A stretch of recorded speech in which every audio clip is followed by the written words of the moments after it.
लगती हैं आपको, जिनका आप ये सोचते हैं कि हमारी अगर सरकार बनी, मेयर बना या बनी, तो इनका हम निराकरण अवश्य करेंगे? देखिए, चुनाव तो अभी हम चुनाव की तरफ तो अब हम जा रहे हैं निगम के। ये चुनाव ना भी होते तो उससे पहले भी हम काम कर रहे थे। पिछले दिनों जैसे हमने देखा कोरोना के बाद में एक बार सफाई की बड़ी दिक्कत आई और सब जगह कूड़े की समस्या आई। इसी प्रकार से सीवरेज की समस्या थी, कुछ सड़कों की समस्या थी, लेकिन हमने उस पर संज्ञान लिया और मुझे लगता है कि अब हमने काफ़ी चीज़ों को सुधार किया है और कूड़े की जो समस्या है या सीवर की समस्या है अब शहर से लगभग 80% कम हो चुकी है। अब लगे हाथ मानेसर की भी बात कर लेते हैं। मानेसर हरियाणा का सबसे नया नगर निगम है और नगर निगम बनने के बाद अभी तक पिछले 4 साल से वहाँ पे चुनाव नहीं हुए हैं, तो वहाँ पे क्या चैलेंजेस है? मानेसर नगर निगम नया नगर निगम है और पहले पंचायतें थी, अधिकतर रूरल एरिया लगता है। अब जो नई डेवलपमेंट हो रही है वो नगर निगम मानेसर के अंदर काफ़ी बसापत हो रही है और जितने हाई राइज बिल्डिंग हैं, दोनों एरिया अलग अलग है। ग्रामीण क्षेत्र की अलग समस्याएं हैं, शहरी क्षेत्र की अलग है। और ग्रामीण क्षेत्र के अंदर पहले सरपंचों के माध्यम से अलग काम हुआ करते थे, लेकिन अब नगर निगम आने के बाद में आपने देखा होगा कि सीवरेज लाइन हमने बिछाने का काम किया है, कंक्रीट रोड बनाने का काम किया है और इसी प्रकार से जो नया एरिया है कुछ GMDA के थ्रू हमने काम किया जो सेक्टर रोड्स वगैरह का है। और अभी जो कुछ सोसाइटीज़ ऐसी हैं जो अभी नगर निगम के हैंडओवर नहीं हुए हैं, उनकी अलग समस्याएं हैं।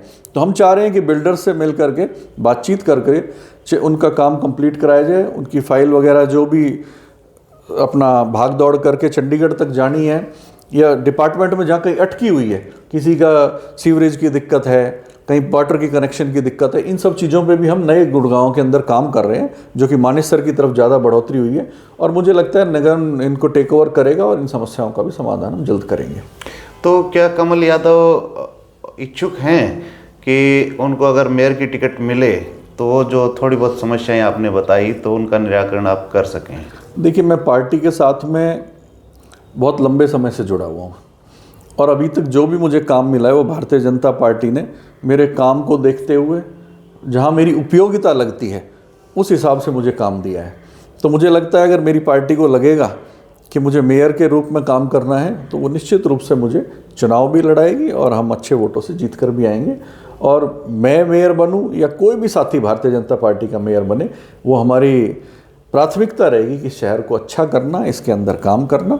और मैं जिलाध्यक्ष होते हुए भी आज भी लोगों की ग्रीवेंसेस सुनता हूँ, विधायक भी सुनते हैं, साथ साथ मैं भी सुनता हूँ। तो मैं तो आज भी एज ए नुमाइंदा, जो जनता का नुमाइंदा है, एज ए काम कर रहा हूँ और मुझे लगता है कि मेरी पार्टी ने मुझे बहुत काम दे रखे हैं, बहुत अच्छे अच्छे काम दे रखे हैं और जहाँ मेरी उपयोगिता पार्टी को लगी वो मुझे निश्चित रूप से वो काम करने के लिए मौका देंगे। तो कमल यादव की तो ये बात थी। अब बीजेपी का गुड़गांव का जिलाध्यक्ष क्या योजना तैयार कर रहे हैं? देखिए, मैंने कहा ना अपने को तीनों चुनाव मेरे टेन्योर में थे जी, और मेरे आगे तो सबसे बड़े चैलेंजेस ही ये थे कि हम सारी सीटों को जीतें, लोकसभा चुनाव जीते, विधानसभा चुनाव जीते और जो पार्टी का संगठन का विस्तार जो हमने करना था वो भी हमने बखूबी किया है। हमने अपनी पार्टी को नीचे पन्ना प्रमुख तक ले जाने का काम किया है। पहले बूथों को बनाया, फिर उसके बाद पन्ना प्रमुख बनाए और पार्टी में आज हमारे पास 15 मंडलों के अंदर हमने इस जिले को बांटा हुआ है। पूरे हर एक मंडल के अंदर हमारे पास बहुत अच्छी टीम है और मेरे जो साथी हैं, जितनी भी हमारे टीम भारतीय जनता पार्टी के काम करते हैं, वो बहुत अच्छे ढंग से भारतीय जनता पार्टी को आगे बढ़ाने में लगे हुए हैं और मुझे निश्चित रूप से विश्वास है कि पार्टी आने वाले समय में और अच्छे परिणाम लेकर के आएगी। तो कितना क्रेज है कार्यकर्ताओं में, नेताओं में यहाँ इलेक्शन लड़ने के लिए और बीजेपी के सिंबल पे? जिधर भी आप देखेंगे शहर के अंदर केवल और केवल बीजेपी के ही झंडे, डंडे और बैनर्स लगे हुए हैं। मुझे लगता है कि हर व्यक्ति को पता है, अब तो देश में भी सबको कहने लग गए हैं, हर व्यक्ति कहता है कि भारतीय जनता पार्टी ना देश से जाने वाली है ना प्रदेश से जाने वाली है। इसी प्रकार से नगर निगम के अंदर भी जो छोटी सरकार है हमारी, वो बनने वाली है और ट्रिपल इंजन की सरकार, अभी तो डबल इंजन की है, अब ट्रिपल इंजन की सरकार हम गुड़गांव के अंदर भी निश्चित रूप से बनाएंगे। कांग्रेस ने भी ये कह दिया है, उदयवान ने, जो कार्यकारी अध्यक्ष हैं कांग्रेस के, कि हम भी सिंबल पे इलेक्शन लड़ेंगे। लड़ना चाहिए उनको। तो इसका क्या इम्पैक्ट रहेगा? मैं कह रहा हूँ लड़ना चाहिए और मैं तो धन्यवाद देता हूँ उदयवान जी का, उन्होंने हिम्मत तो जुटाई वरना बार बार हर अध्यक्ष कहता ही रहता था, लेकिन मुझे लगता नहीं कि कांग्रेस हिम्मत जुटाएगी सिंबल पे चुनाव लड़ने की। और फिर भी अगर वो करते हैं तो हम तैयार हैं बिल्कुल। कांग्रेस कोई पार्टी नहीं है, कांग्रेस एक परिवार की पार्टी है। कांग्रेस केवल और केवल राहुल गांधी के इशारे पे चलती है। खड़गे जी का हाल हम सब ने देखा है। खड़गे जी पानी का गिलास भी राहुल गांधी से पूछ करके उठाते हैं।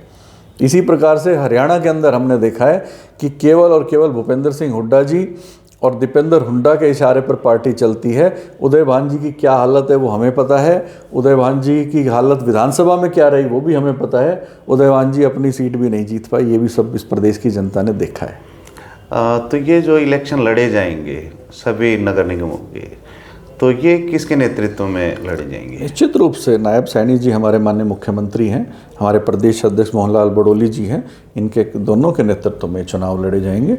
और दोनों ही हमारे मुख्यमंत्री जी भी और अध्यक्ष जी भी, बहुत अच्छी जोड़ी इन लोगों की है। दोनों मिलकर के बहुत अच्छा काम कर रहे हैं प्रदेश के अंदर, एक संगठन को चला रहा है, एक सरकार को चला रहा है।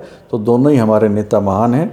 और हमारे जो मनोहर लाल जी हैं, उन्होंने अपने टेन्योर में बहुत अच्छे काम किए हैं इस प्रदेश के अंदर, और जिसका नतीजा ये रहा कि जो हमारी पिछले 10 साल की जो सरकार रही वो लोगों ने एक्सेप्ट की है। तभी तो हम तीसरी बार सरकार के अंदर आए हैं। जो तीसरी बार हरियाणा के अंदर सरकार के अंदर आना बहुत बड़ी बात है। अन्यथा तो नहीं तो 2 बार से ज़्यादा तो कोई रहा नहीं, और दूसरी बार में भी गठबंधन की सरकार रही। लेकिन हमें तीसरी बार, और तीसरी बार सरकार में आए तो सीटें बढ़ कर के आई। जब 2014 में आए तो 47 सीटों पे आए, इस बार हम 48 सीटों पे आए हैं। तो मैं धन्यवाद करता हूं हरियाणा प्रदेश की जनता का, जिन्होंने भारतीय जनता पार्टी पर विश्वास किया, हमारे काम को मोहर लगाई और तीसरी बार सरकार के अंदर हमें काम करने का मौका दिया। तो ये थे कमल यादव, बीजेपी के गुड़गांव जिला के जिलाध्यक्ष। इन्होंने खूब सारी बातें की, अपनी रणनीतियों को साझा किया डीवी लाइव के साथ। इसी के साथ ये इंटरव्यू हम यहीं ख़त्म करते हैं। देखते रहिए डीवी लाइव।